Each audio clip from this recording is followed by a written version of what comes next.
Did I just flash you? No. Okay. Sorry. You didn't flash me. Okay, like, this is a cropped sweatshirt. And I'm not wearing a bra. Did I just flash you? And I was like thinking like with the Pepsi, because I thought you meant like splash me. Oh, like I just forgot what verb I wanted to use. Yeah, wouldn't be the first time.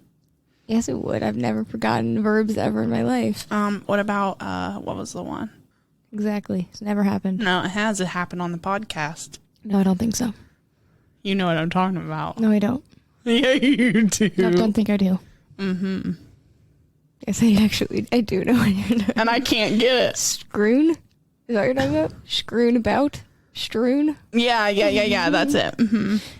I know what you're talking about because I've been re-listening to episodes for Merchant. Oh, yeah, that's right. Obviously, that happened. I listened to that a couple of days ago. So, anyway, yeah, we're here. I'm Yara.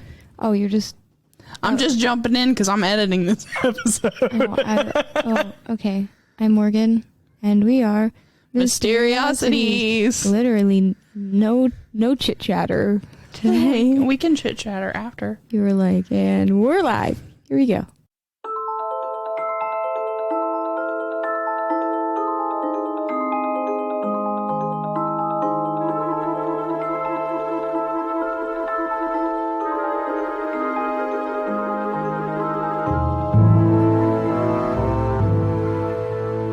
So what are we talking about? Oh, we're starting already. Okay. Well, how do you feel about boats? Boats. Yeah. Boats and hoes?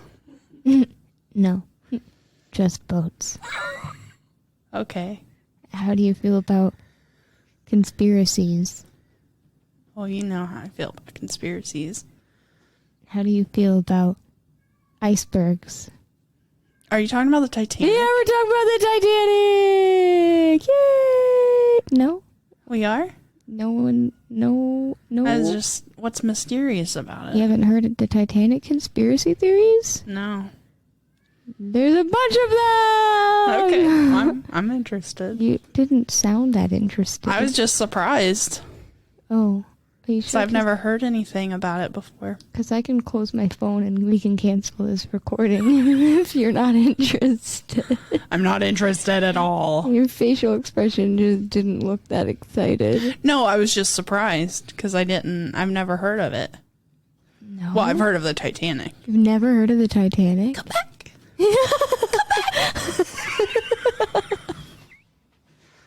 That was really good. I know, I practiced it. You do it again. No, I can't do it on cue. What if I close my eyes?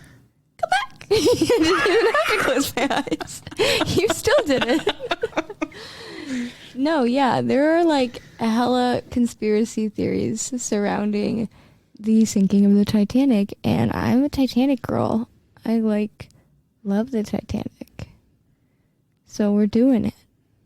I love the Titanic too. We're doing it. I've got pages and pages and pages and pages of notes. You've been to the exhibit, haven't you? Yeah. So I went, and when I went to Vegas with, I said Cameron, Derek, and did you live? Do you remember? Damn. I died. I think I died, but I don't really remember. I only remember Nerva. that you touched the iceberg and it's really cold. It was really cold. And I also remember that I got car sick in my grandparents' car and threw up all over my pants. And so then I went to the Titanic Museum in my dad's shirt. I remember that story. Yeah. And that's what I remember about That's it. funny. The iceberg and For anybody vomit. that has not been to the exhibit, what we're talking about is when you go in, you get a character that you follow, and then you go through the exhibit, and at the end, they have a list of everyone, like, by class of who lived and who died, and then you got to see if you lived or died. So I don't remember at all, because I have a really bad memory, but I feel like a vague recollection that I had a second-class woman, I think. So I feel like that could go either way, to be honest. Yeah. Could have lived, could have died. Not sure. Did you live? No, I died. Did you say that already and I already forgot? Yeah. Yeah, okay, cool. That's fine. Do you remember if it was like... I'm pretty sure I was a third-class man, so I was fucked. Oh, you were big fucked. Yeah, Yeah. you were like 100% Yeah. not even going to make it to the I feel deck. like Derek might have lived, though, but I can't remember. Maybe he'll listen to this and tell us if he lived or died at the Titanic Museum. Yeah. But, yeah, I got Titanic information. I'm ready. Okay, but like, since I'm a Titanic girl, half of this is just Titanic, and then half of it is conspiracy theory. That's fine. Because I like the Titanic. That's fine. And so, we're going to hear all about it, and then we're going to hear the theories, is my plan. Should I do the song in the background? Yeah, start it right now. No, I'm not doing it. I was just kidding. Every night in my dreams. I can play that song on the piano. Fun fact.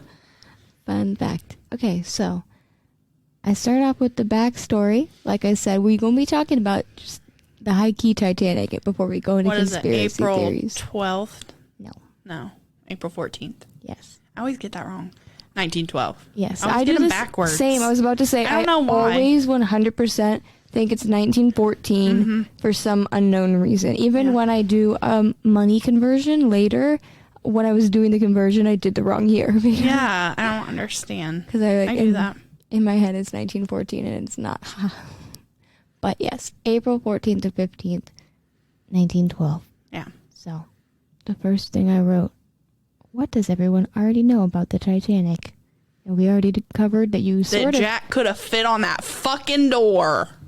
Okay, I disagree. No. I don't think that he could have fit on the door. If she would have went... I think it would have sank under both of their combined weights. No, it wouldn't have. Not the way that thing was... No. I think it would have sank. No, it wouldn't have. If she would have went on the other side and he would have got on the other side and they got on at the same time, it would have been fine. It's called physics. Oh, did you see a Mythbusters about that or something? No, I created that with my own brain. I think there probably is a Mythbusters on that, though. Maybe. You're I like, bet they you're say like, the maybe, same but thing. you're like, maybe, but I didn't even need Mythbusters. Right. I know. My brain is big enough to figure that out. I don't know. I just feel like they would have sank. Would have flipped on him. They wouldn't have. He was just being They too were much of a gentleman. And they were a little addled by the cold and the stress and whatnot, probably. They weren't thinking clearly. It Just was cold. Just like when she jumped out of the lifeboat for him. A man she'd known You're so for stupid, 2 Rose. days. You're so stupid. Why'd you do that, huh? Literally. I knew the whole movie. I also wondered why she did that. That was because it was stupid. People are going to be like, is this a movie podcast? Sometimes I think it should be. I do love movies. I do love movies. Yeah. Okay. So yeah, basically what everyone mostly already knows about the Titanic, it was a British luxury passenger liner, and it sank on April 14th to the morning of the 15th, or at least like the after midnight of the 15th in 1912, and it was en route to New York City from Southampton, England. And also, we obviously know that the sinking killed about 1,500 passengers and ship personnel, and that it's one of the most famous tragedies in modern history. We all be knowing about Yeah. that there. And James Cameron helped that on, too. He helped that. Oh, for sure. The movie definitely brought more, Attention and hype to it. Yeah. But also, like, it was such a big deal because that size of movie was big for 1997. You knew when that came out, like I am really. telling you, it's one of my favorite movies of all time. See, so why didn't I gain a better reaction when I said that we were talking about Because the I Titanic? didn't know there were conspiracies We're about gonna it. start it. So I We're was like, gonna- wait a minute, we're doing the history of it? I don't understand. We're starting over. What? How do you feel about ships? We're doing the Titanic? Oh my god, Oh yeah! my god! How did you guess? Oh my god! I know, you love the Oh my Titanic! god! I'm so excited! Oh my gosh! She's so excited! I think that we broke Alex. Anyway, yeah, wow, Miara's so excited to talk about the Titanic. And it's the British luxury liner. Yeah. Yeah. It is. Okay, I'm ready. Do you know anything else that you want to say about it? Oh, I know all kinds of stuff about the Titanic. Okay, I'm going to be so excited to say things and see if you already know them. Yeah. Okay, so we're going to sort of start before the Titanic was even built. Okay. We're going to go back to the early 1900s. Obviously, if you're Miara and you like the Titanic, you probably know that the White Star Line is the company that, made the Owned and Titanic or built. owned and built it. And they were in big competition with another company called Cunard. I don't know that. I'm going to pronounce that. And they were two like big rival like transatlantic passenger trade companies. And they were like fighting. I mean, they weren't like fighting, but they were, they were in big competition like Right. Like Android and like Android and Apple. Wendy's and McDonald's. Cats meowing upstairs like they're very upset. They're lonely. That's why they do. Aww. They want to play. They could come down here. So in the summer of 1907, Cunard was basically ready to just like increase their market share because they were debuting two new ships, and maybe you've heard of them. One of them is called the Lusitania, and one of them is called the Mauretania. Mm-hmm. The one that saved them. The one that comes. Isn't it? I don't know. I forget now. Hold on, let me scroll down. The Mauritania. No, maybe not. The Carpathia. Carpathia. Yeah. No. So yeah, but But they end in the Anyas. They talk about Lusitania and Mauritania. When Rose gets out of the I base all of my Titanic knowledge on the movie. I'm ready. When she gets out of the car and she's like, "This doesn't look any bigger than the Lusitania or the Mauritania." And then Cal's like, "Bitch, no, it's the best." What does he say? I can't remember. I want to know what he says. He's like, because I feel like he's going to say what I'm about to say. One of the grandest ships. Okay. So yeah, basically the T is both the Lusitania and the Mauritania were gathering a lot of attention for being the fastest ships on the sea, and they both would end up setting speed records for crossing the Atlantic Ocean. Right. They would. Oh my god, my headphones are falling off. Fucking Mr. Ismay wants to go faster. No, not. Hold on. No, not really. Hold on. Okay. That's from the movie. Yeah, so, yeah, they'd end up setting records on their speed, and the Mauritania would actually hold that speed title for 22 years. Oh, it was the fastest ship. And then you might also recognize the Lusitania's name because a German U-boat torpedo fired. Sunk it. Torpedo fired. A German U-boat fired a torpedo at it and sank it on May 7th in 1915, which is sort of is why the U.S. ended up getting into World War I. Mm-hmm. Because 1,200 people died, and yeah, so Lusitania probably sounds familiar to anyone who knows shit about... Likes history. Yeah, for history, people know about the Lusitania. And then, the Mauritania literally kept that speed record for 2 decades. It was very yeah. Is that Minerva agrees. Minerva agrees. Anyways, so I don't know if you remember J. Bruce Ismay, who's the chairman of White Star Line. He was basically like, okay, if they're going to be going over here and they're going to be doing these speedy ass boats, we're gonna be needing to get some ships of our own. But they didn't want to compete with Cunard's ships for speed. They wanted to outclass them with comfort and luxury. Okay. So whereas the Lusitania and the Mauritania were fast as fuck, they were going to be classy as fuck, basically. They were like, we're going to make the nicest ship around. Minerva quit. And so their plan was to build 3 vessels, the Olympic, the Titanic, and the Britannic. Obviously, most people know those names, too. And basically, he had to meet with William Peary, who controlled the Belfast shipbuilding firm Harland and Wolff. And that's the firm that made most of White Star Line ships. And it was in Belfast. So they started building the Olympic first. And then 3 months after that work began, they laid the keel for Titanic on March 31st, 1909. And the ships were basically built side by side. Minerva quit. She's just having such a good time. They were basically built side by side, and they were largely designed by Thomas Andrews of Harland and Wolff. Oh, Mr. Andrews. Mm-hmm. I feel like I'm going to want to watch the Titanic when I get home now. Me too. I am home. But... You're like after this when I go upstairs. I won't have time because I Oh yeah, you're right. have to edit. You have to edit this episode that we started 3 hours late 'cause we were watching Stranger Things. Yeah. That's okay. It was really important. So, like I said before, they were basically trying to be very luxurious. So they had like a huge first-class dining saloon. They had 4 elevators. They had a swimming pool. And it's like the second-class accommodations were actually so nice that they were comparable with first class on other ships. So they were very nice second-class offerings. And even third class, even though it, wasn't anything fancy, it was like relatively nice for third class. Yeah. But it wasn't bad compared to like other ships. Mm-hmm. It also had 16 compartments, and these are the watertight compartments that we hear about in the movie as well. There were 16 of them, which could be closed from the bridge, so that if water was in that area, it could be contained. But the bulkheads, like the waterproof bulkheads, were not capped at the top.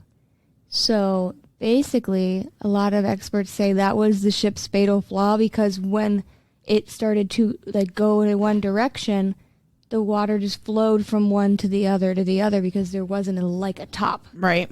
So that was not great for the sinking aspect, because when the ship did begin to pitch forward, that's exactly what happened.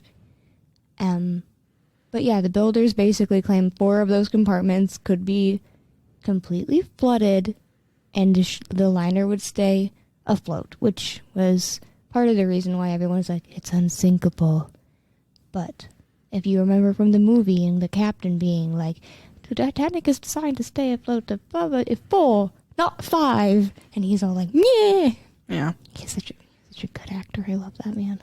But yeah. He plays King Theoden in Lord of the Rings. Oh, God, I've had enough Lord of the Rings references today. Just from Stranger Things. Yeah. That's the only reference I've had.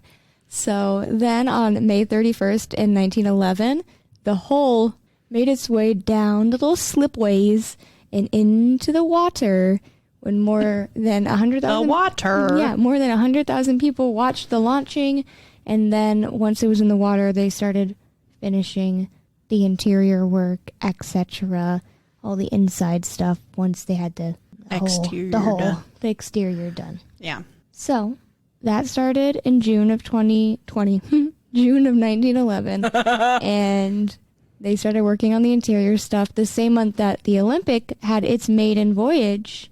So then when they learned more about like how the Olympic was doing, they made some like slight changes or whatever to make sure the Titanic was the best it could be. I just had an epiphany right now. What?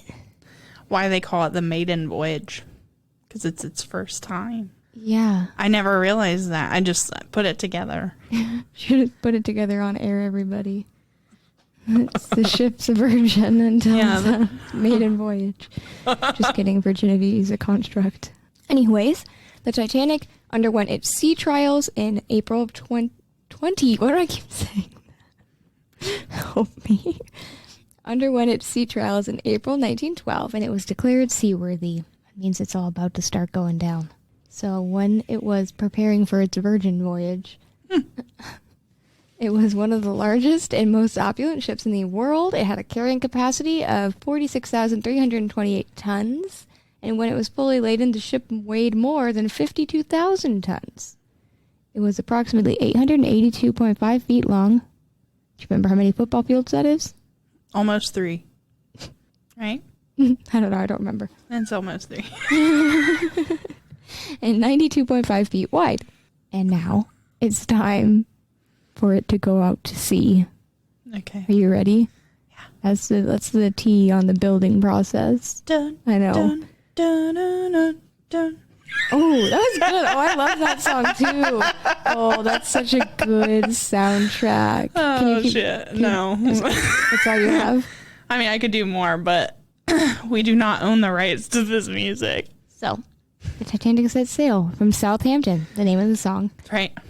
on April 10th, 1912. And it was nicknamed the Millionaire's Special Fun Fact because the ship was captained by Edward J. Smith, who was known as the Millionaire's Captain because he was besties with the wealthy passengers and they loved him. So he was called the Millionaire's Captain. Yeah. We're going to really briefly talk about some of the rich people that were on board. I know some of them. Okay, go ahead. Do you want to tell me the ones that you know, or do you want me to just say them? John Jacob Astor. Yes. The fourth. Oh, the fourth. I don't know. I can't think of any. Okay. So, Benjamin Guggenheim. Guggenheim. Yeah, he's the one that's like, can I have a brandy? He was on board with his mistress, his valet, and his chauffeur. Yeah. William Thomas Stead, who was a British journalist, he was on board. Macy's department co-owner Isidore Strauss and his wife Ida were on board. Ismay and Andrews were also on board. That's obviously right. The people we talked about before, the builder and the owner of White Star Line. Right. John Jacob Astor IV, the heir to the Astor family fortune and the wealthiest passenger on board. Yep, I knew that. He was accompanied by his wife, Madeline Talmadge Force, who was pregnant. Who was 18 years old, and he'd made big waves the year before because he divorced his wife for her, and she was like 29 years younger than him, and she was pregnant. And and Rose was like telling the scoop. Yeah, I know. When I wrote that down, I remembered that little reference in the movie, too. And then Margaret Molly Brown was also on board. Everyone knows about her. We'll talk about her later. I have more on her, too. So, did you know that the voyage almost started with a collision? Oh, no, I didn't know that. Yeah. So, when they were, going to start to set off, the suction from the Titanic actually caused a docked ship called the New York to swing into the giant liner's path and almost hit it. And it took, an hour of, maneuvering to get Titanic out of the dock and not hit that ship. Wow. I mean, that makes sense, though. The pool.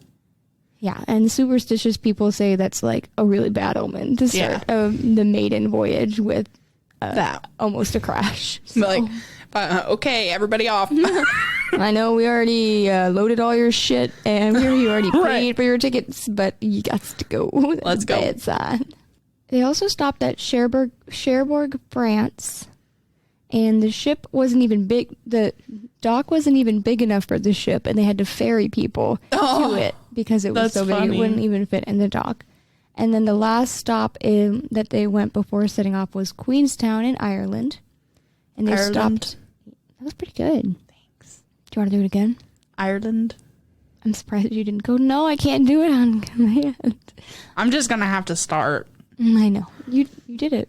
Perform, monkey. No. So they stopped in Queenstown on April 11th, and then they set off from there at around 1:30 p.m., and they started setting sail for New York City with 2,200 people on board, with around 1,300 of those being passengers. So now we're at the night it went down, the night it all happened. Yeah. The room where it happened, only the ship where it happened, the sea where it happened. Aaron Burr, sir, I'll stop. I was going to start saying it, but that's fine. So, perform, monkey. No. Stop saying that. No, she's dying. Are you good? I am perfect. I'm perfect. So Jack Phillips and Harold Bride were wireless radio operators on the Titanic, right? And they had been receiving iceberg warnings for a lot of the voyage. And they usually passed them along to the bridge, this, that, and the other. Mm-hmm. But they actually worked for the Marconi Company, and much of their job was actually just relaying passenger messages to each other. So, they're bopping around delivering to Rose, I love you. Let me draw you naked. Love, Jack. Let me draw you like one of my friends. Yeah, basically those were the messages that they were relaying to people. So on the evening of April 14th, Captain Smith changed the course that the ship was on to go kind of south because they were approaching an area that had a lot of icebergs. Mm-hmm. So they were let's just go a little bit south and we'll be fine.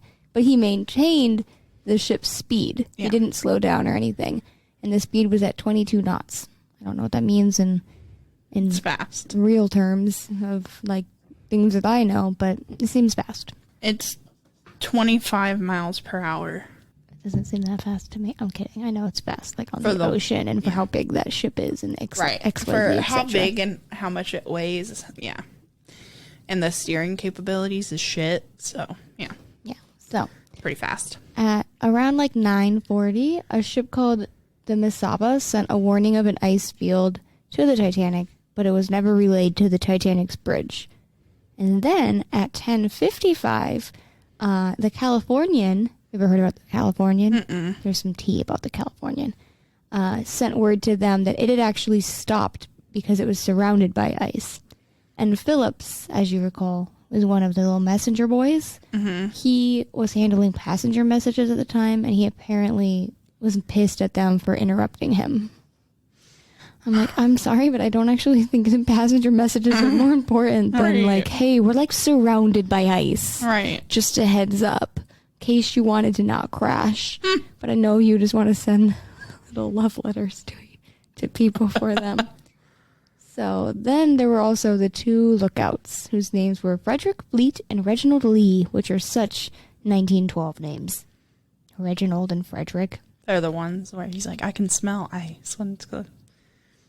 Oh, that's a niche reference. I don't remember that part. Oh. I'll Where's- remember.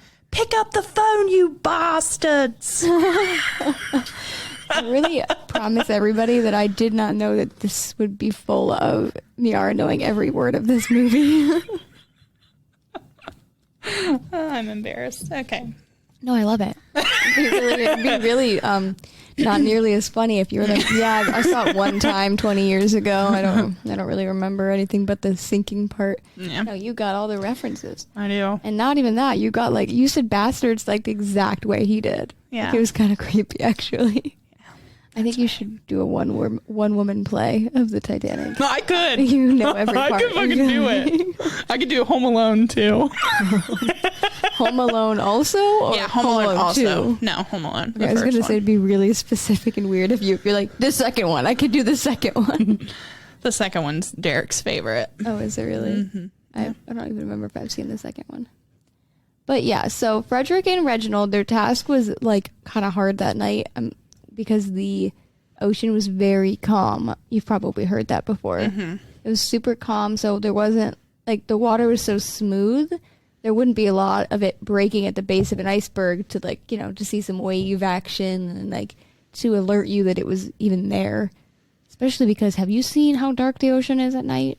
Have you No. seen the TikToks? I've never even seen the ocean in the daytime.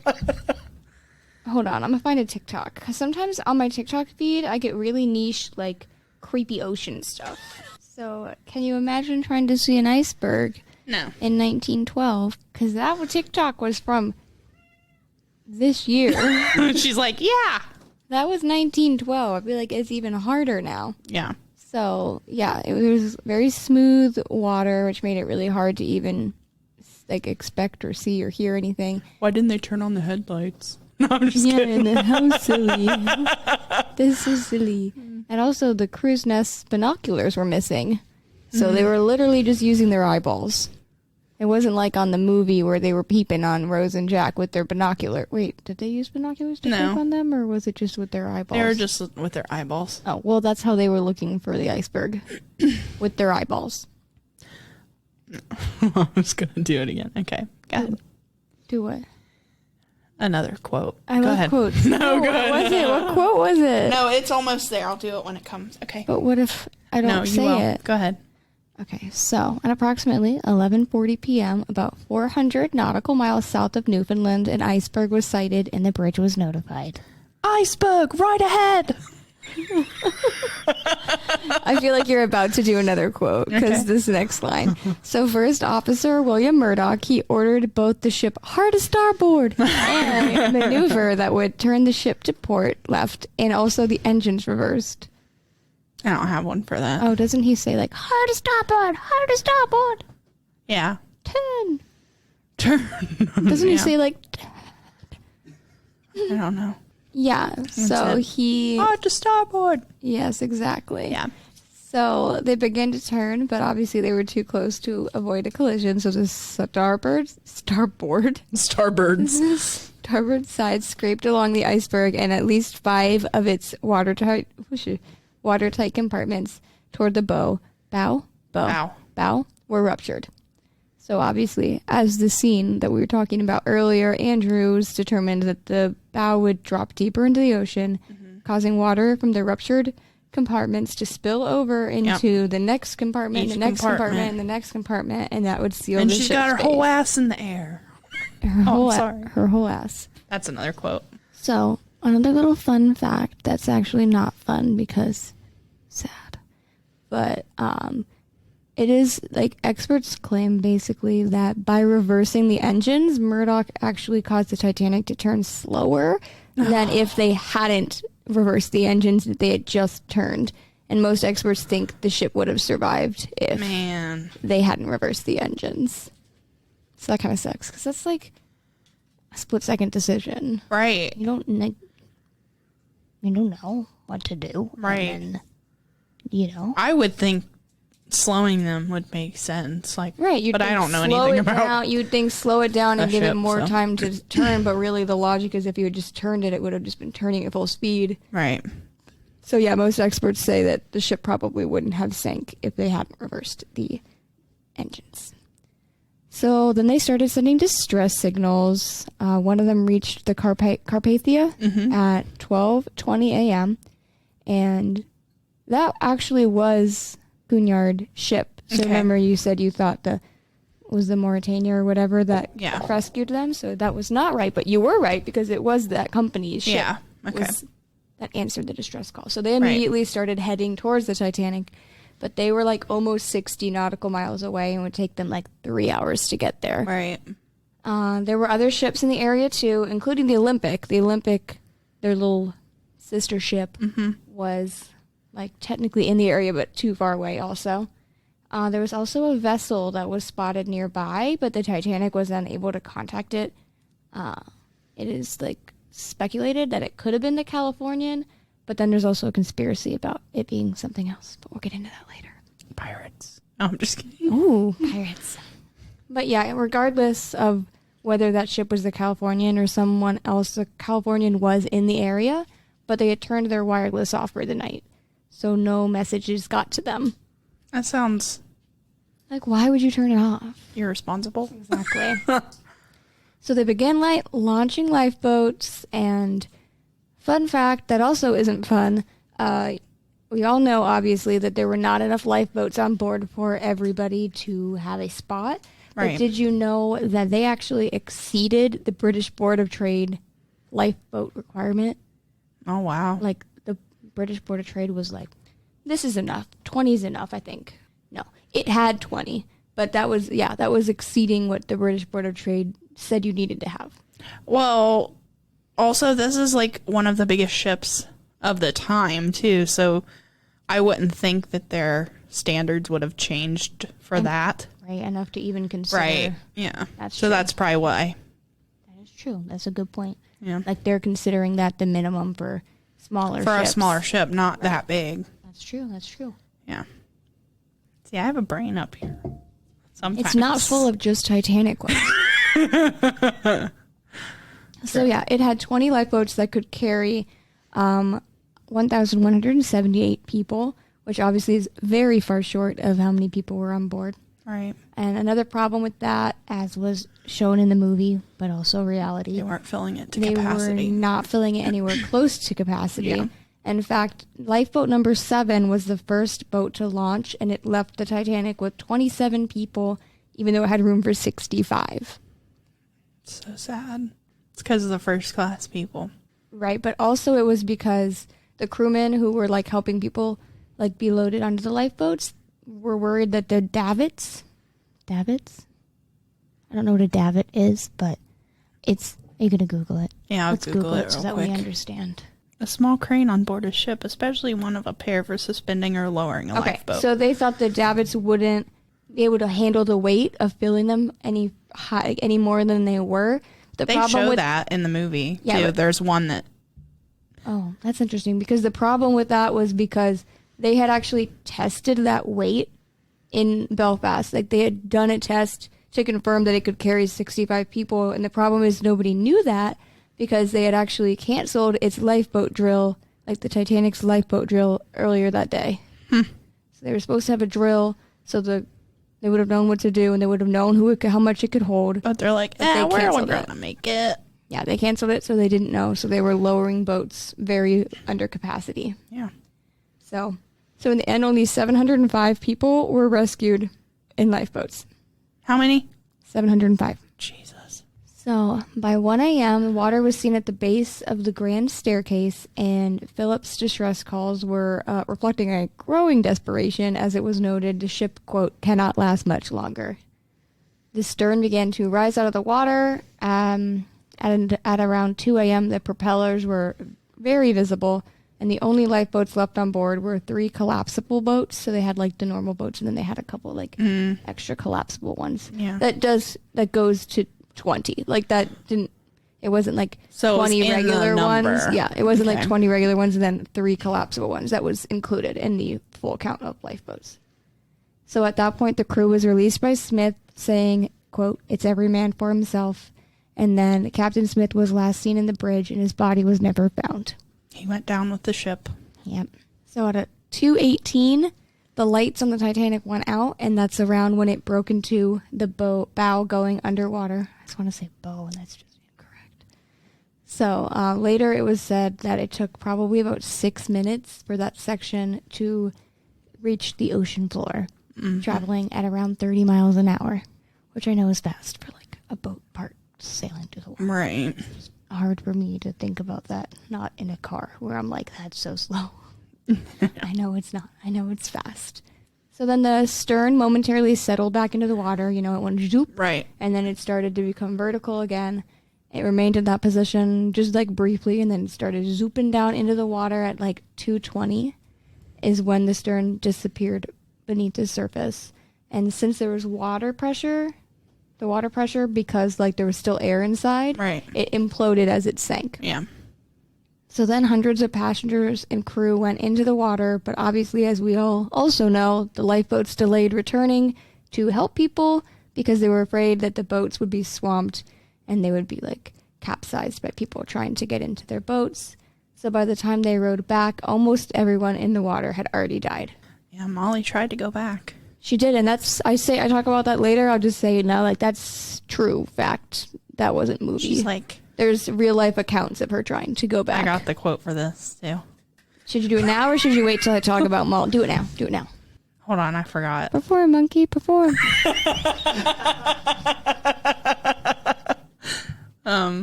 What's wrong with you?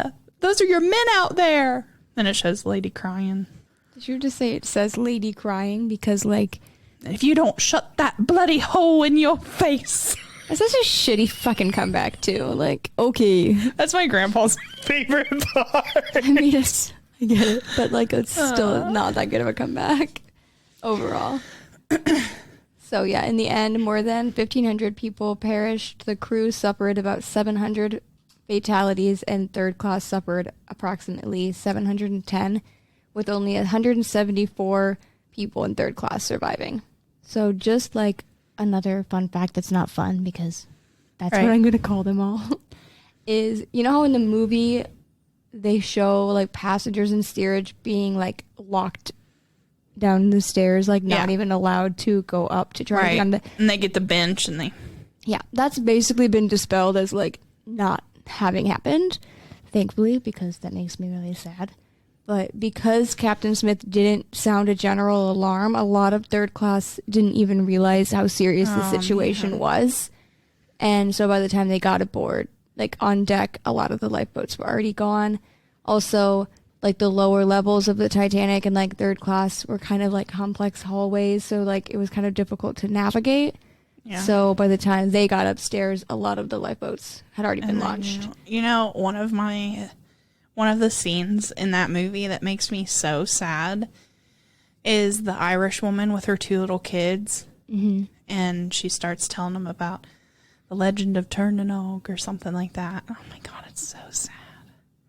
And then the old couple in bed together. You know, He gives her a kiss on the cheek. You know the old couple that were in bed together, I believe, were based off of Isadora and Ida Strauss that we were talking about earlier. Oh, okay. The Macy's department store co-owner Isadora and his wife. That would make sense because they looked like they had money. Yeah, I don't want to get ahead because I did talk about that earlier, but I guess I can just say it now. Basically, he was offered a spot in a lifeboat because of his age, and he wouldn't take like special consideration and take a spot, so he refused to go, and then she refused to leave him, so they went back to their cabin together and went down with the ship. So I believe that's what that couple was like based off of. I didn't see that in this research, but I swear I've seen it somewhere. So. Yeah. Oh, yeah, and what's actually funny is of the fancy people we talked about earlier was my next bullet anyways.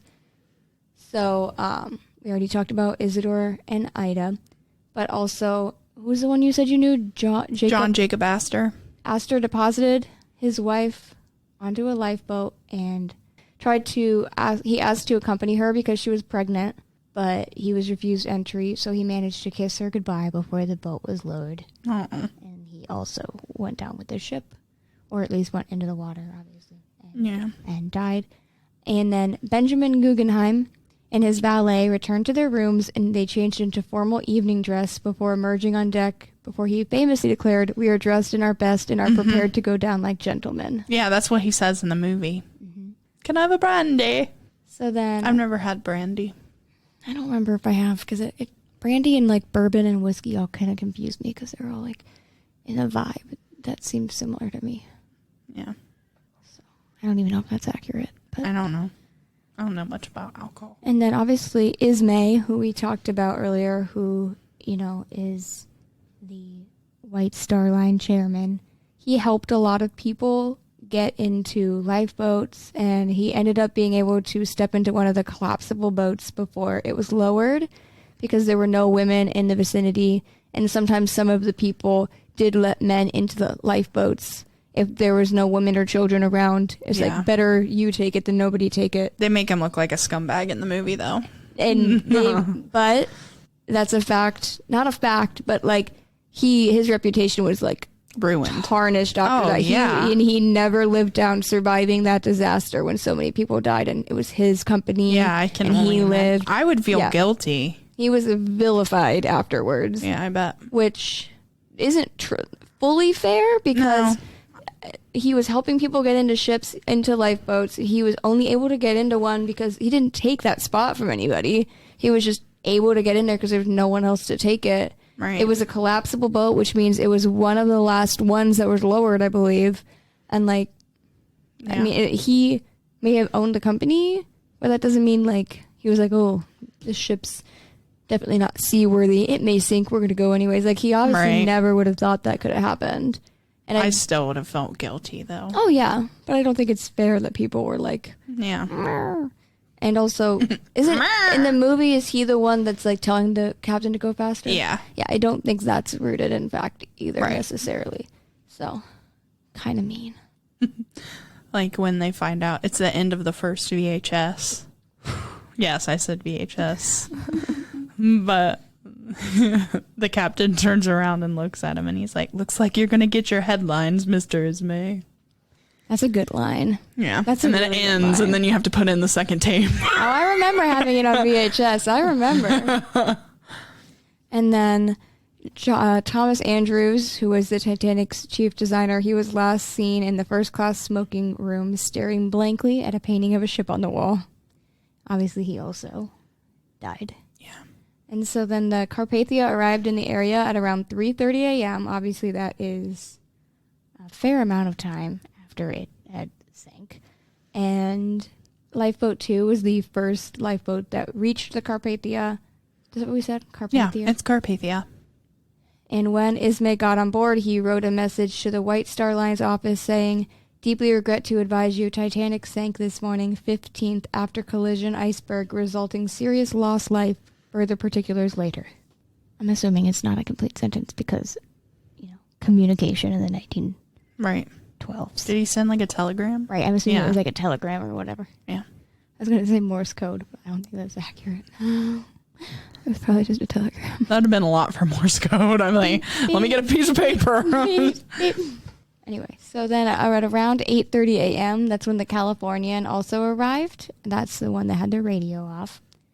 And then the Carpathia headed towards New York City a little bit before 8 a.m., a little bit before 9 a.m., and they arrived to massive crowds in New York when they arrived on April 18th. So obviously after everything was said and done, there were plenty of investigations into what happened, whose fault it was, right, etc., etc. So the U.S. investigation took place on April 19th to May 25th, and it was led by a William Alden Smith, and more than 80 people were interviewed.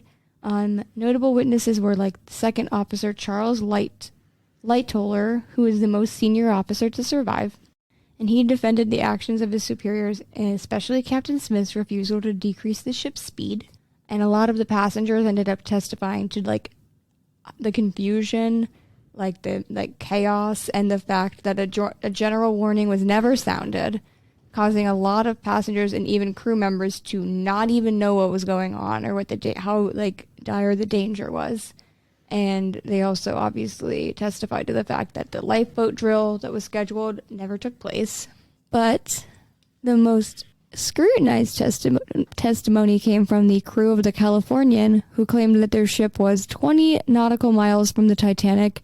They say they saw a ship, but it was too small to be the Titanic. They said they definitely saw it moving, and they tried to contact it with Morse lamp, and they were unsuccessful. Wait, they're the ones that had their radio off. Yeah, they are saying they saw it, but they were trying to contact it with Morse lamps instead of their radio. There's more on that. Hold on. Sounds sketch. So then they saw rockets. So then they informed their captain, whose name was Captain Stanley Lord, and he had already retired for the night. And instead of ordering them to turn the ship's wireless operator back on, he told the men to keep trying to use the Morse lamp to contact them. And then they say, sorry, buddy, that you're tired, but I think somebody's in distress. Literally. And then they said by 2 a.m. the ship had reportedly sailed away. AKA, some people would say sketchy. It sank. And the other people who say there might have been a third ship in the area would be like, well, maybe that's the ship that they saw. But more on that later. So in the end, the U.S. investigation faulted the British Board of Trade because of their laxity in regulation. Obviously, we talked about how the Titanic actually was exceeding their minimum for lifeboats, and basically said that it was their fault for their hasty inspection and their lax regulations. Right. They also noted that the captain should have slowed the Titanic down after receiving ice warnings. The strongest criticism was levied at Captain Lord of the Californian, because the committee was basically saying, we think due to witnesses that you were way closer than 20 miles away, and that you should have, that the officers and the crew saw distress signals, didn't respond to them at all, and it said, in quotes, that her officers and crew saw the distress signals and failed to respond to them in accordance with the dictates of humanity, international usage, and the requirements of law. So basically saying you were way closer than you were saying you were, and you didn't even try to help. Yeah, because the captain was tired. He was sleepy. So then obviously there was a British inquiry that began in May, and that was overseen by the British Board of Trade. So that was overseen by the group that the U.S. investigation was saying, it's basically your fault. So they were like, we're going to do our own investigation. And that was overseen by Sir John Charles Bingham, who was Lord Mercy. And that had 28 days of testimony, and the final report said in that investigation, quote, the loss of said ship was due to collision with an iceberg brought about by excessive speed at which the ship was being navigated. But then that investigation, Sir John Charles Bingham also said, quote, he was not. Isn't that a character in Pride and Prejudice? I don't know. Mr. Bingham. Well, maybe. I don't know. I mean, not that guy. Yeah, but like a different guy. Different Bingham. Different Bingham. But yeah, Mercy also said he was, quote, not able to blame Captain Smith. He was doing only that which any other skilled man would have done in the same position. That inquiry also basically blasted the Californian, saying that they had found that it was probably only 5 to 10 nautical miles away from the Titanic, and that she may have saved many, if not all, the lives that were lost. Yep. So both investigations were basically like, you were close as fuck. They were being negligent. Exactly. But both investigations did propose various safety requirements, including having lifeboat space for every person, to require lifeboat drills, and for all ships to maintain a 24-hour watch. And the 24-hour watch is basically a big giant subtweet at the Californian being like, you shouldn't have had the radio off. We should always have somebody on the radio. Right. After that, there was also the International Ice Patrol that was established to warn ships of icebergs in the North Atlantic shipping lanes and to break up ice. Fun, right? Yeah. We have a small Molly Brown moment. Okay. And then the tea. Molly Brown obviously got her cool nickname because she was super calm and was helping like load lifeboats and boosting people's spirits.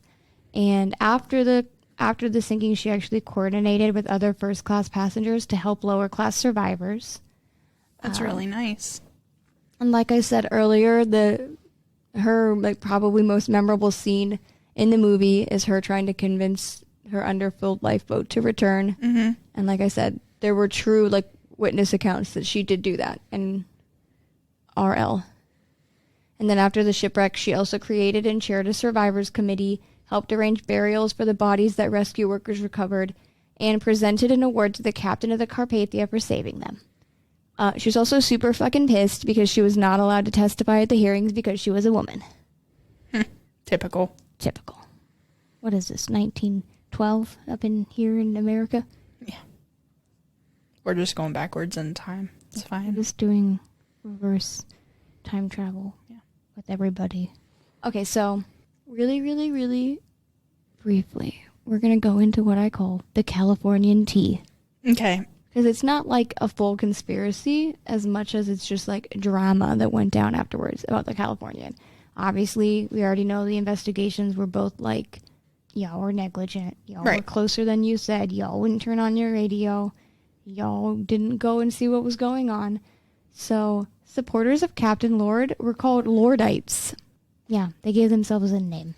And they were like the Beehive before the Beehive existed. I don't understand that reference. It's Beyonce's. Oh, okay. I should have said Swifties. Okay. Anyway, so Lordites basically thought that the captain was unfairly criticized. They also said that there was a third ship there, and that ship was possibly the Samson, which was a Norwegian boat illegally hunting seals. Oh. And they think that that was between the Californian and the Titanic. And so that's the ship that both people saw. Because obviously the Californian people were like, oh, we saw a ship, but it was moving. And then it like sailed off. And then obviously earlier we were talking about how survivors of the Titanic said they saw a ship nearby. So people are like, it wasn't the Californian, that was far away. It was the Samson. They were hunting seals. So basically, this the Lordites also basically used the logic, like the crew members did not hear the rockets being fired, and that sound would have been audible if the ship was as close as the investigations were claiming that they were. And also, the survivors of the Titanic said that a vessel was heading towards them, and that could not have been the Californian because they were not moving. Because obviously they were the ones earlier that were stopped because they were surrounded by ice. Okay. So they're like, well, people said that ship was moving and the Californian was not moving, so obviously they saw a different ship. Lordites also believed that. So the true location of the Californian will never actually be known, but many experts believe it was like 20 miles away and would not have reached the Titanic before it sank. So that's the Lordites. Okay. So obviously people wanted to find the Titanic, but because it was like the 1910s and they did not have the technology to go into the ocean like that. So basically they had to wait till Bill Paxton came in and took his submarine down and found the heart of the ocean. Yeah, you're right. I'm just kidding. That's what happened. So they weren't actually able to even really get to find it until the latter half of the 20th century.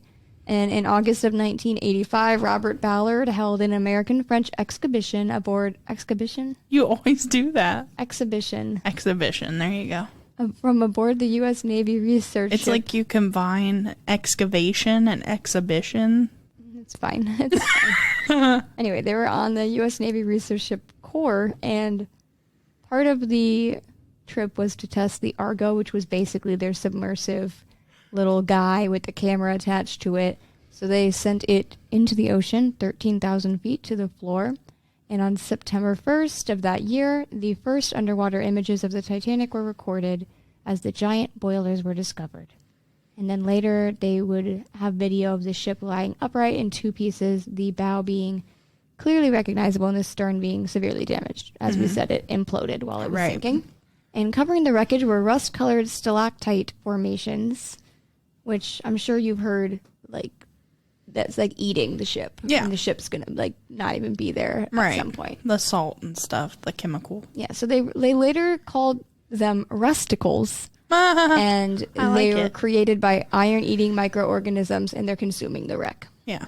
So now, after y'all listen to me talk about history, like this is the Low Bros History Podcast or something, Shout out. we're actually going to get into the conspiracy theories now. I wrote, after pages and pages of me just talking about the Titanic and no conspiracies, we have finally moved on to the part of the story that makes it, about able to be a topic of this podcast. LOL. No, Mysteriosities. LOL. No, I will not apologize for being a Titanic girl. So the first conspiracy, and I want it noted that none of these conspiracies have, like, normal titles. I did funny titles for, like, almost every single one of them. Well, So- it's a good thing that we're Funny. supposed to be funny. So the first conspiracy is called the JP Morgan is sus conspiracy. JP Morgan and Chase. Yeah, JP Morgan Yeah. and Chase. Anyway, so JP Morgan was the owner of the White Star Line, and he invested hella money into Right. the Titanic. I knew that. So he was also at that time working on a plan to create the American Federal Reserve because he wanted to regulate the banking system. But in this theory, his rivals were against it, so he had to figure out a way to take them out. His rivals, if you can make hazard a guess, are the rich people that we were talking about earlier, John Jacob Astor, Benjamin Guggenheim, and Isidor Straus. Mm-hmm. So this theory basically states they were all against the American Federal Reserve, so he was like, how are we gonna get them out of the way? Let's put them on this ship and kill them. Let's put them on put him on this ship and sink it. So Let's shink the ship. that's basically the theory. And the theory hinges on the fact that he was actually supposed to be on the Titanic, but he canceled and didn't show relatively last minute. Did he give a reason? Does it say? What's really funny is I definitely read that, didn't write it down, but I feel as though if I remember correctly, he was staying in Europe longer because he was trying to buy more tapestries for his tapestry collection. Tapestries? Tapestry. His tapestry collection. Tapestry collection. Or something. It was something like that. I didn't write it down, but I remember reading it. So that was why he didn't show up. But this theory kind of stops its logic right there because it doesn't give any explanation for how he caused the ship to hit an iceberg. Like, how did you get it to sink, sir? Are you a witch? Maybe. Exactly. But, like, if you know I guess you could say that there's a chance that could happen because of where they were sailing to and the size. So what? And then what if he knew that guy that was in the Californian and he was like, oh, this is exactly what was supposed to happen. I'm not going to help them. So you basically think he paid the Californian to be like, Maybe. la la la la la. I'm rather tired. I don't even know if they're British. They're American, aren't they? Yeah, this is the American Federal Reserve. Well, I like that the guy's British, so I'm just going to keep my accent. I liked it. It was like a really good accent. Thanks. You're welcome. Also, John Jacob Astor's body was one of the ones that was later recovered, just in case you're wondering. From the sea. From the sea. Mm. So yeah, that theory doesn't exactly explain how he caused the ship to sink, Right. or that he would really be okay with killing 1,500 people to take out 3 people, when one, he couldn't even guarantee they died.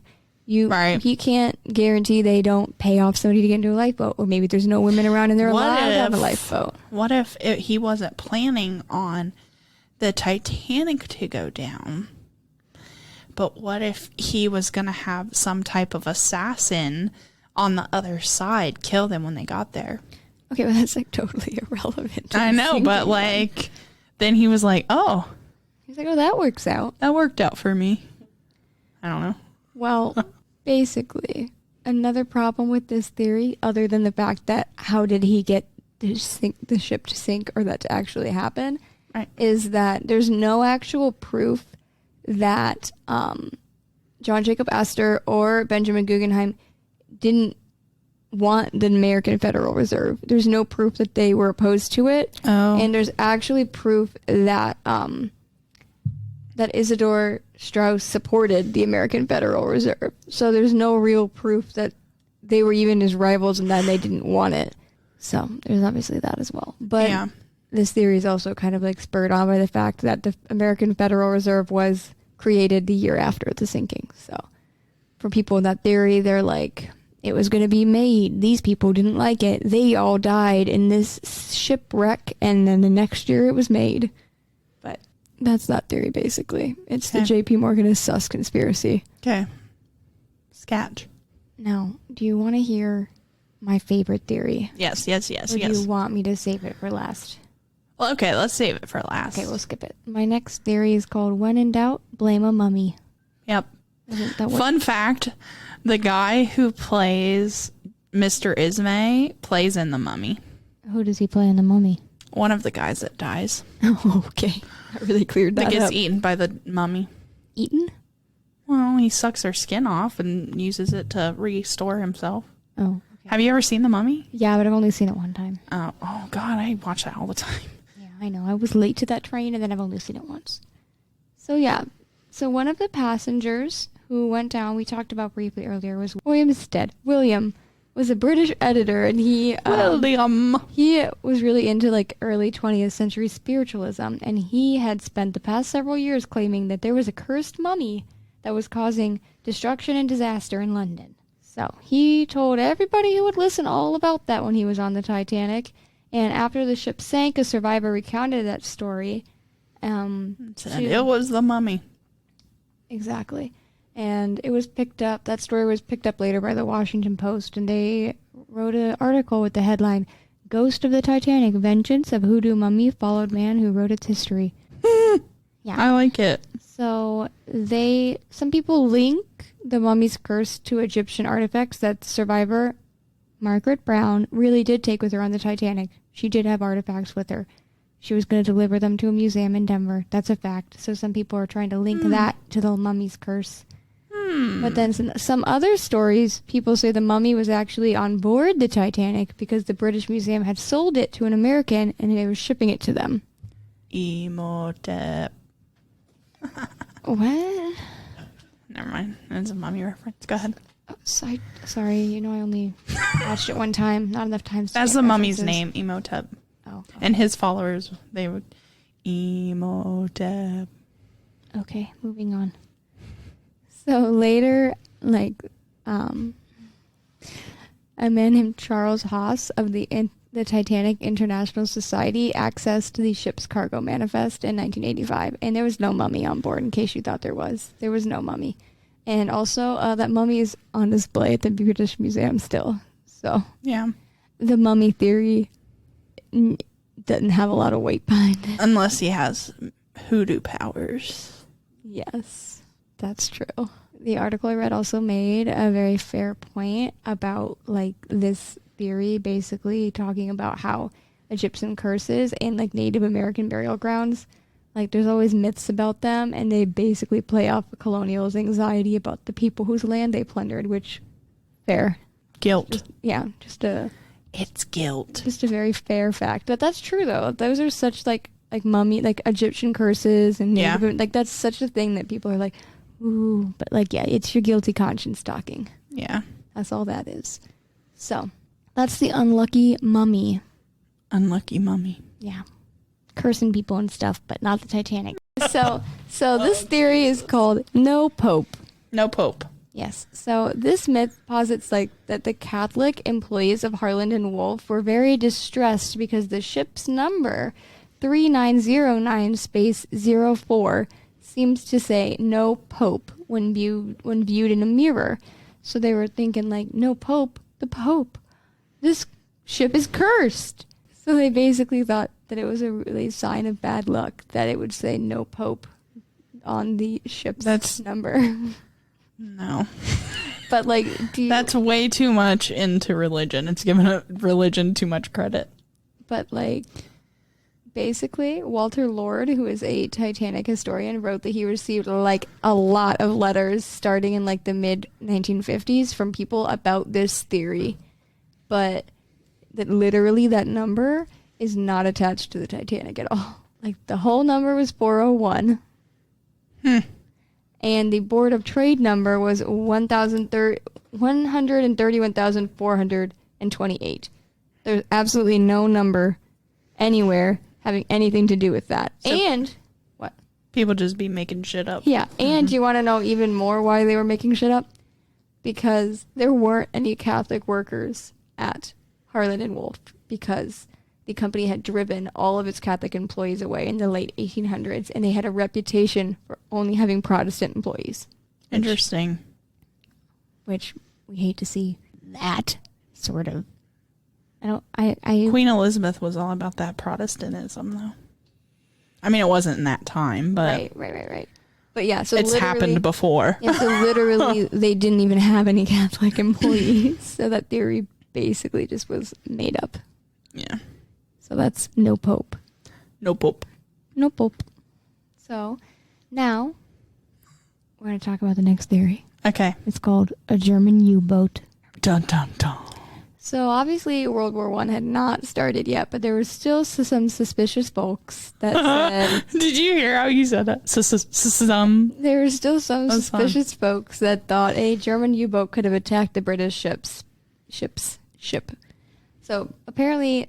some survivors heard explosions, and as we've talked about numerous times, people claim that they saw a ship, and the Californian claimed that they saw a ship, and they both thought it was each other, but it may not have been each other, and a lot of people say there could have been a third boat. And like the Samson hunting seals. Right, it could have been the Samson, but some people think it could have been a German U-boat, and that's obviously, like I said, they saw lights, the Californians saw lights, etc. And Dr. Ruel is a man or a woman. I actually don't know. Or a person. Just Dr. Ruel. Okay, basically there was an article in the Huffington Post.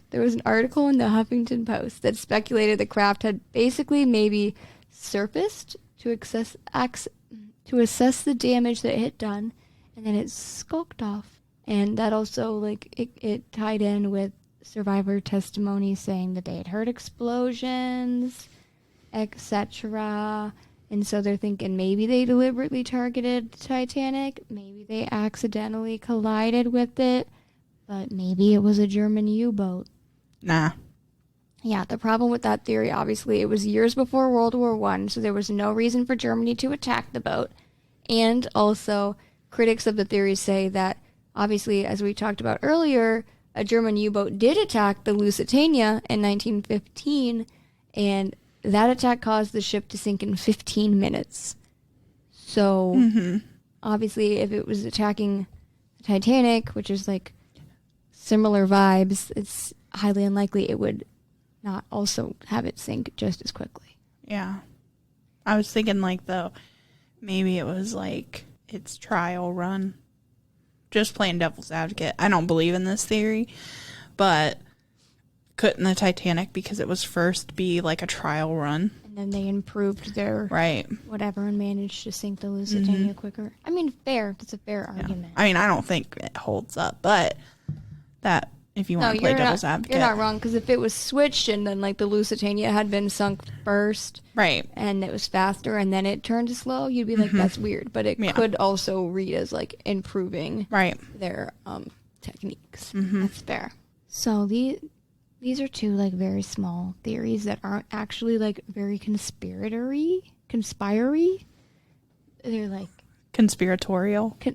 No, I liked what I said better. That conspiratorial is fuck the real world. I fucked that up too. No, like fuck the real word. No, the real word doesn't fit with what I'm saying. So this theory is basically just saying that Harlan and Wolff are used substandard materials to save money on their construction, and they used wrought iron rivets instead of steel rivets. And those rivets, I know, Minerva. Those rivets were brittle in the cold temperatures and popped off when the steamship hit the iceberg. So they're basically saying that the company cut corners, used shitty rivets that literally just popped off in the cold. Anyway, so that's the substandard rivets theory. That's not like spicy. It's just construction-y. Right. But, like, didn't they say, like, it was tested? And it was tested as seaworthy, but it wasn't probably as cold in Belfast as in the North Atlantic. I guess. And it was a combination of the brittle rivets and hitting the iceberg. So it wasn't really something you could test. Right. Necessarily. And then the other tiny, very tiny, tiny, super tiny theory is, again, not really like a spicy theory so much as like there's some people that think that Captain Smith was pressured to set a speed record for quickest crossing, as we kind of talked about earlier. With the movie. With the movie, but also with their rival company who had been setting speed records. So there's like people who think, that's where he was going so fast. He was trying to do speed records and whatnot, but there's no evidence, like I said earlier, that Ismay was giving him any pressure for that, and it's considered to be very unlikely that that was happening. And then, like we said earlier, too, like, when they made these 3 liners, they were making them for luxury, not speed. Right. They weren't trying to compete with them on speed. They were trying to outclass them, so. Right. People say that's a thing that could have happened, but, like, probably not. I don't think so. But also, if they saw that they were going fast, couldn't they have been like... Oh, we could be classy and fast? We could exceed their expectations of getting there sooner, kind of like how the movie says. Yeah. And, like, they see that they're going faster, and they're like, oh, well, maybe we can actually beat them in both things, like class and speed. That is true. It is true. Maybe they possibly were like, well, what if we could do both? But there's no evidence that was a thing that was happening at all. Yeah. Could have been, though, because it definitely could have been like, well, we made this for luxury, but damn, we're making good time. Right. What if we beat that record? Who knows? Not me. Are you ready? Yeah. Okay, so the last small theory before the big theory was that a fire had actually began in one of the coal bunkers like 10 days prior to the ship's departure, and it was burning. So fires like occurred frequently on steamships, obviously coal and spontaneous combustion. Like it happened. It wasn't unusual. Science. Exactly. So the fires had been extinguished by hoses, and then by moving the coal on top to like another bunker, removing the burning coal, feeding it into the furnace, etc. They did all the things that they were supposed to do. However, some authors think that the fire actually exacerbated the effects of the iceberg collision because it reduced the integrity of the hull and the critical bulkhead, and it weakened the area because it was burning it. You know what I mean? Mm-hmm. So there's a photograph of the Titanic where some people say you can see black marks that some say are from the fire. I have the picture. Oh. So they're saying it weakened it. Yeah. So that when it hit... Oh, okay. When it hit, made it easier to penetrate. Yes. So you saw the picture. We'll post that picture. We're gonna have pictures from this theory and the big theory, and then probably just some general pics. But yeah, so that's the little mark that some people say that's from the fire. And it weakened the integrity of the whole XYZ, etc. Made it easier, like the impact made it easier to break through, like you said. So also, in addition to that part of the theory, is people also think that that's what led it to hit the iceberg in general. Because obviously we've talked about how fast it was going. It was going like 22 knots. Was that 25 miles an hour? 30? 25. And people say, well, when they were shoveling the burning coals and they were putting it into the engine furnaces to get rid of, the fire, that in the end made Titanic go faster because that's how the speed is happening. So basically people are saying, they were doing that to make the fire go out, but it actually just made the Titanic go faster, which, could have been a reason they hit it. And then obviously combined with the fact that it might have weakened it, that combination of events could have been why it happened. The perfect storm. Exactly. So a lot of experts do disagree with that theory, basically saying the fire would not have been able to weaken that area to an extent that it would actually make that much of an impact, to make it easier to breach. It basically shouldn't be possible for that to happen. Right. And then some people also say that they think the coal fire actually helped the Titanic to last longer because it prevented the ship from rolling after the impact. Because of how the coal was moved inside of the ship, it balanced it and made it stay upright for longer. Yeah. So those are the people who are anti-coal fire theory. Mm-hmm. But I don't know. That mark was kind of weird. Mm-hmm. You got to think that mark was when they were leaving, obviously, because that's the only pictures we have, and it's a brand new ship. Usually I'd be oh, wear and tear, but right. Why would there already be a mark that on it? And it's not fabricated. What? The picture. Not as far as I'm aware of. Okay. I mean, there's different versions of the picture, and it's on every one of them. Okay. So, I mean, fair. And then also, it's an old picture, so you could consider maybe it's a distortion on the camera or something like that. But I don't know. Something in the process of developing the picture or something. Exactly. So, can't know for sure, but I do think that's kind of interesting. Sort of like a perfect storm situation where it's that could definitely have contributed to it a little bit. Or not. I mean, experts, a lot of them say no. And I'm not smarter than an expert. But now we're going to go into the big theory. The big theory. And that has the headline on my little notes saying, what shipwreck never happened? Like the moon landing? Yes, but no. So this is a theory that states the Titanic actually did not sink and that it was all one big giant insurance fraud. And do you want to know how they think that's possible? Yeah. I'll tell you. So these people think that somebody switched the Titanic with the Olympic. Okay. Do you want to know why? Uh-huh. Here we go. So, obviously, we talked about earlier that the Olympic was finished first, right? So, on September 20th in 1911, they were passing a military vessel called the Hawk, and the Olympic made an unexpected turn, and the two ships collided. Okay. And the Olympic was, able to get back to port, but it was damaged, and later there was a trial that would hold the White Star Line responsible for the incident. Basically, what that meant was they had to pay for their damages and the Hawk damages and legal fees. Right. So basically, this theory is saying that there was an economic disaster because they had to pay so much money, and the ship was also obviously making no money because it was just sitting in the dock. Yeah. So repairs for the Olympic took 2 months, and they had to use some parts that were actually intended for the Titanic because it was still being built at that time. Right. And it finally was completed, and then it went back to service, and a few weeks later, it suffered another minor incident where one of the propellers broke off, and then once again, they had to use pieces from the Titanic to fix it. So at this point, it's looking like a money drain. Had a big incident, have to pay the legal fees, and now there's another incident. We're using parts for our other ship. This is shitty. So, it wasn't great for them. Though it is thought that the fact that they had a collision like that and the ship didn't sink, that's kind of why the Titanic was also being hyped up as unsinkable. Because they're the Olympic literally had a crash and stayed upright, afloat. So it helped their reputation, I guess, but it was not helping their wallets. So, fun fact about the Olympic before we get into more of the theory. So, it had a 24-year career where it was used during World War I, and it was and it earned the nickname Old Reliable during World War I. And then in 1919 was re-outfitted to be a civilian passenger ship again, and it served as an ocean liner until 1935, and it was eventually retired and then dismantled and sold for scrap metal. So that's what happened with that. But now. The Olympic, yeah, but now back to the theory.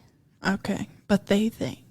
So they think that was the Titanic, that ship with the 24-year career. They think that's the Titanic. Here's why.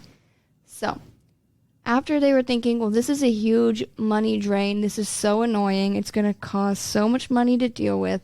What if we just switched them? What if we switched them, and then when the Titanic, quote, aka the Olympic, was in the middle of the ocean, some sort of failure happened that would result in the destruction of the problem ship, and they could collect the insurance money and use that money, like, to pay for all their legal fees and like XYZ, etc.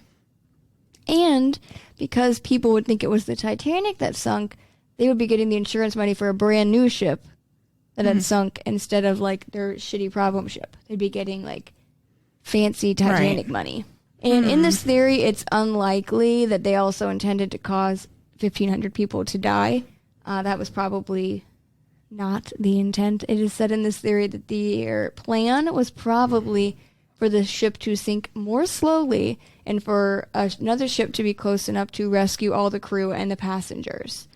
So basically, in this theory, this man who made this theory, he said, well, what went wrong was the liner actually ran over the rescue ship. There was a rescue ship waiting, and they ran over it.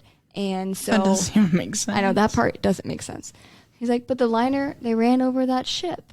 And so that's what they thought was the iceberg. It was actually a ship, which this part's stupid. I know, I agree, it's stupid. But the other part's cool. Hold on. But yeah, basically the gist of that, like, ignoring the really stupid rescue ship part, is basically they're thinking, they probably thought it would sink slowly and we'd be able to rescue everybody. This theory is like, it's probably unlikely. They also were going to murder 1,500 people. Right. So after the sinking, White Star Line did receive £1 million in insurance money, which is £122,946,383 today, which in conversion is just about $151 million, in case you're wondering. No. A lot of people who think that this theory is legit point towards the fact that the Titanic didn't allow for a public examination before its voyage out of fear that it would be found out by experts. And how do you just switch a ship? And then there are the portholes. Right. The portholes. I'm going to show you the portals. I'm going to show you the pictures. To another universe. Do you want me to explain the pictures and then show you, or show you and then explain, or do both at the same time? Just explain them first and then show me. Okay, so no, that doesn't work. I'm going to show you and explain at the same time. That works too. Because I need to go to Reddit, because there's a Reddit person who explains this theory, and that's what we're going to use. Thanks, Reddit. Okay, I want you to look at the portholes that are on the top in the white area. I want you to look at how many there are, and I want you to look at the last grouping on the right. Okay. Do you see how they're like kind of evenly spaced, and then on the right side there's like a little clump. Everybody, this is on the Instagram, so go on the Instagram. Now that is the Olympic. Okay, you remember what the portholes look like? That's the Olympic in dry dock. Okay. Now this is a picture of the Titanic. Look at the portholes in the white area again. Okay. See how they're equally spread out all the way across, basically? There's not like a clump on the right side that are closer together. There is a clump. No, there's not.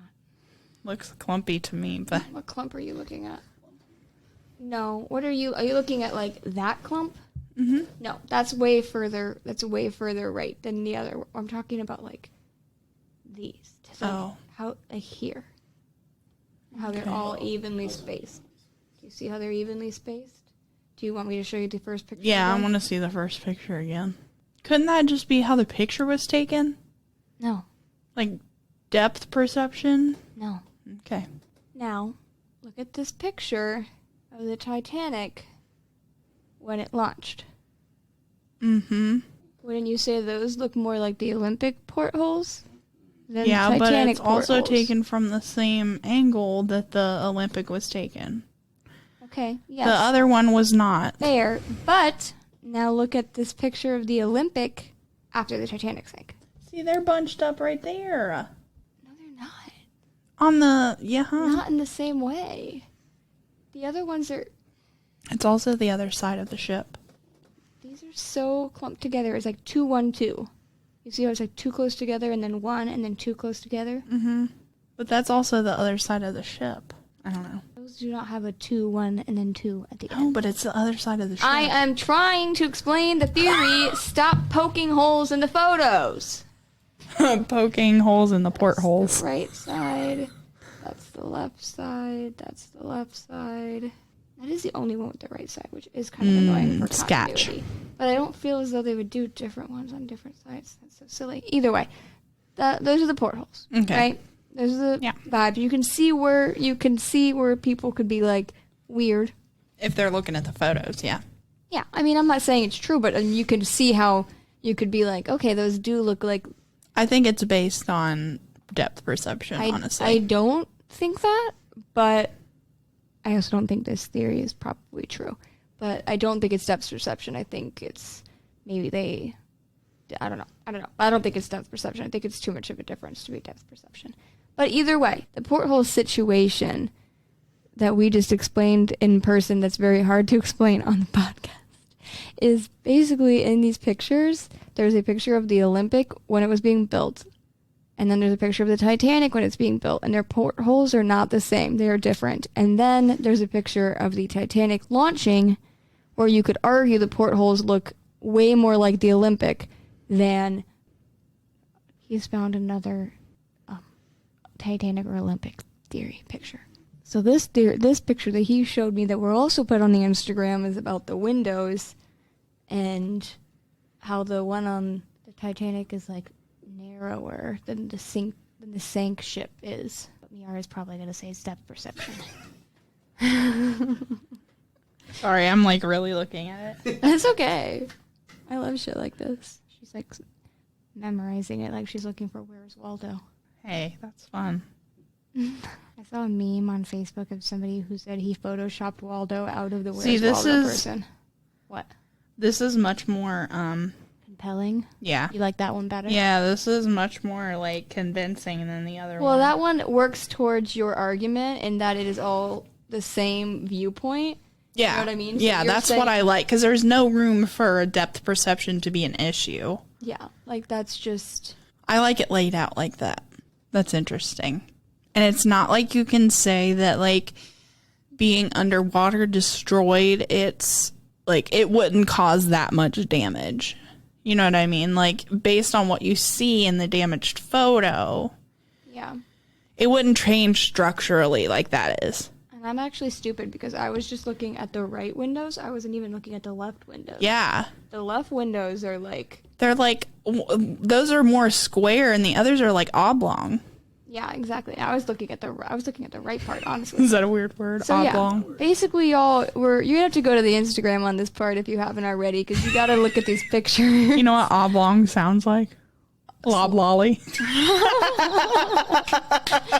Not loblolly again. Loblolly. Oh my god. Oh shit. Okay, so those are some pictures we've obviously looked at, and as like regarding the porthole situation, you could obviously argue they changed it. You could argue they changed the portholes afterward, but why would they change it when they were nearly done building it? Nah. You could argue I think you should put that picture that Alex sent you on our Instagram, because I like that one. I'm going to do both of them. Yeah. I mean, all of them. It's going to be a lot. Maybe I'll, like, Photoshop the porthole pictures together so that it's just on one. Can you Photoshop our faces in the Titanic characters? That would be so funny. Maybe, if I feel like it. Oh, shit. So, there's also people who might say, well, remember when, like, the Olympic needed parts repaired? Like, maybe something happened with that, and that's why. Like, basically, there's like arguments for how that would happen. Your argument could be it's in the photo and the fact that it's at different angles and one picture from the other side of the ship. You could explain why that is like that in numerous ways. But we also have a lot of people who are ready to argue why this theory is incorrect. So here are the anti-switch arguments. Are you ready? Yeah. So basically, the Titanic was actually underinsured by $2.5 million. Okay. And the rest of it was self-insured. So basically, by sinking the ship, they would lose $2,500,000. Okay. Can I just say, though, What? that, like, that's just a drop in what they can expect to get anyway, based on what they spent towards the Olympic. Some money's better than no money, right? That's true.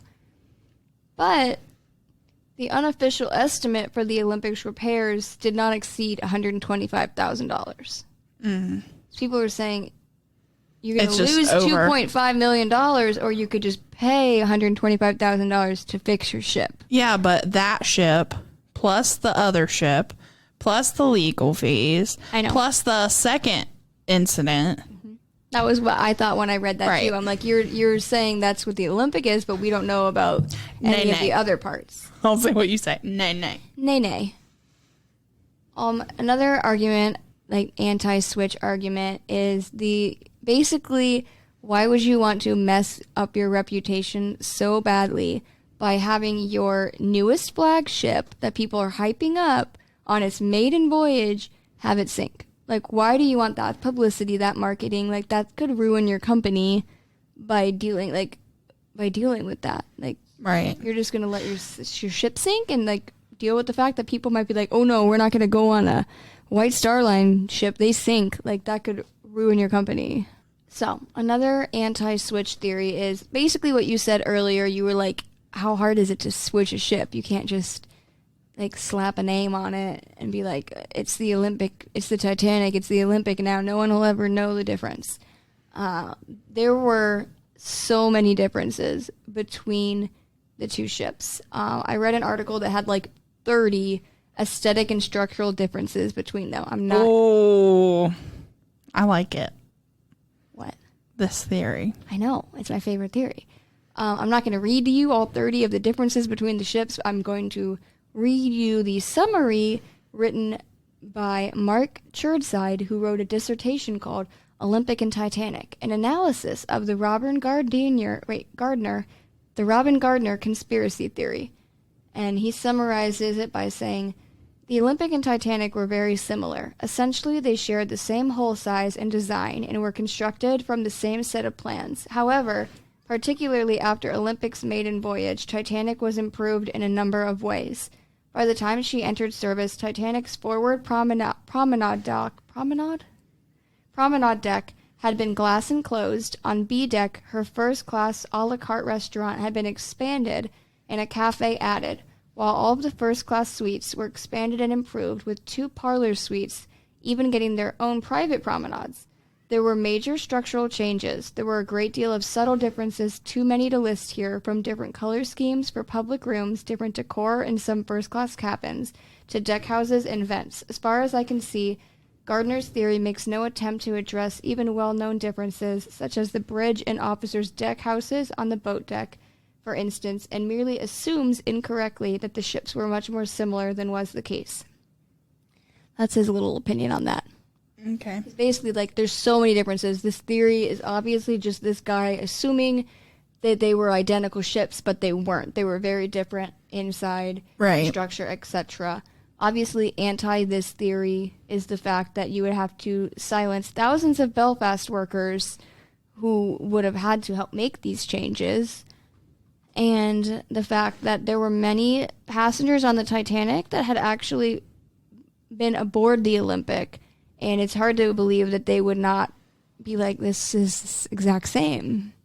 Though I would argue you wouldn't know how different it was planning on being, and you know it's the same company. Right. So maybe... That's what I was going to say. I would think, like, when you... Okay, this is stupid, but when you walk into, like, an AMC theater, there's definite differences, but they all have, like, the same type of vibe, which could be said for that because it's the same company. Right. And if you've never been on there before, you're not going to go on there and be like, oh, this is the exact same. It must be the Olympic. No, you're going to be like, oh, I guess they just wanted to make identical ships. Right. You wouldn't question it. Right. Exactly. And then, like, who would question this, like, after the trauma that they went through when they lived? Do you know what I mean? Yeah. Like, the people who live, they wouldn't question it. No. And then another little point towards the anti-switch is basically a lot of the survivors accounting, a lot of survivor accounts mentioning how new everything was, that they could smell fresh paint, the thick carpets were brand new, that there were parts of the ships that didn't even look done. Like they'd go into bathrooms and there'd be like boxes of like stuff that hadn't even been like fully finished yet. So basically they're saying it was clearly brand new. It wasn't even done yet. There were accounts of it not like being finished. But you could also argue if they were trying to make that switch, they might have repainted the walls. They might have like gone to the effort to make it seem like it was new. Another point towards the anti-switch theory is basically the fact that Ismay and Andrews were on board. And why would they be on a ship that they were planning on sinking? Yeah, that's true. Which you could argue if they thought it would be a slow sink, maybe they were like, oh, we'll be fine. But that seems like you wouldn't risk that type of situation. Unless they were thinking, no one's going to think this was on purpose if they were on board. Yeah. Because they're like, who would sink a ship with their owner on board? Well, and Ismay got off. And yeah, he did live. And finally, things that make you go, the final point towards the anti-switch theory is what remains of the Olympic all had the number 400 on it, which was the Olympic's number, and all wreckage found on the Titanic has Titanic's number of 401. Yeah. So there's that to consider as well. And that's it. Interesting. Saved the best theory for last. I haven't heard any of this. Like, honestly. And I love Titanic stuff, so. I'm sad that we haven't gotten a quote in a while from you because we veered away from the movie. Well, because, like, we got away from the facts, and these are just conspiracy theories, so I can't really do any more quotes. I know, but I'm kind of sad about it. I have a lot of them. Can you do another one before we end? Is anyone alive out there? Can anyone hear me? I wish I could whistle, but I can't. Yeah. I'd whistle, but I can't. Come back! Come back! Come back! That was so good. I'm so excited for your one-woman show. I'm ready. You can do it. I'm going to prepare really it. Good.